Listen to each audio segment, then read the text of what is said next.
Kevin Mitnick is known as the king of all hackers, with aliases like the Condor and the Dark Side Hacker. Mitnick's exploits stem back to his youth in the late 70s, where he began taking advantage of the system by tricking the Los Angeles bus transfer system to get free rides. As he aged, Mitnick found his gift for code and began hacking into big-name companies like Nokia, Motorola, IBM, and eventually, the Pentagon. Millions of dollars of information passed through his hands before he was finally arrested in 1995. Hardly deterred, Mitnick went on the run from the FBI for 3 years and was the most wanted computer criminal of his time, before he was sentenced to 4 more years in jail. Mitnick didn't consider what he was doing as hacking and referred to it politely as social engineering. At one point, a judge found him so threatening that he placed him in solitary confinement because he thought Mitnick could start a nuclear war by whistling codes into a payphone.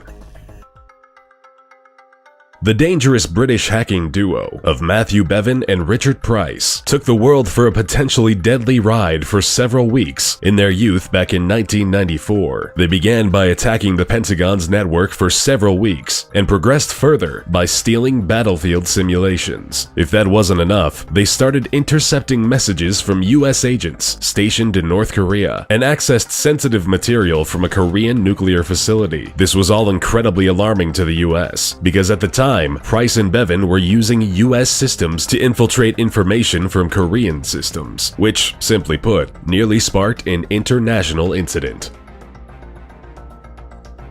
You've probably heard about the infamous hacktivist group, Anonymous, or just Anon, sprouting back in 2003 from the breeding grounds of 4chan. Anonymous consists of an unspecified number of politically active hackers. They campaign for internet freedom, social justice, and transparency in the law. With nothing off limits, this group has hit the Chinese government, the Vatican, the FBI, and CIA, while spending just as much time leaking documents or taking down websites with political intent during the aftermath of tragedies like Charlie Hebdo, Michael Brown, and launching large-scale personal attacks on individuals associated with the KKK. While they may not be monetarily motivated, the information they've leaked and the impact they've had on cases and cover-ups has been huge.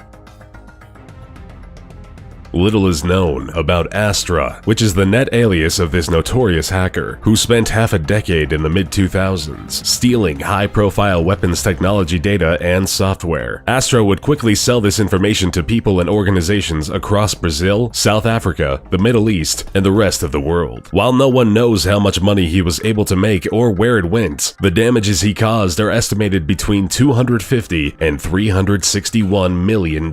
Strangely, even after all of the destruction caused, Astra was never publicly identified, even when Greek authorities arrested and detained this threatening hacker in 2008. Speculations and rumors say that he is a 58-year-old Greek mathematician and is serving 6 years in jail somewhere.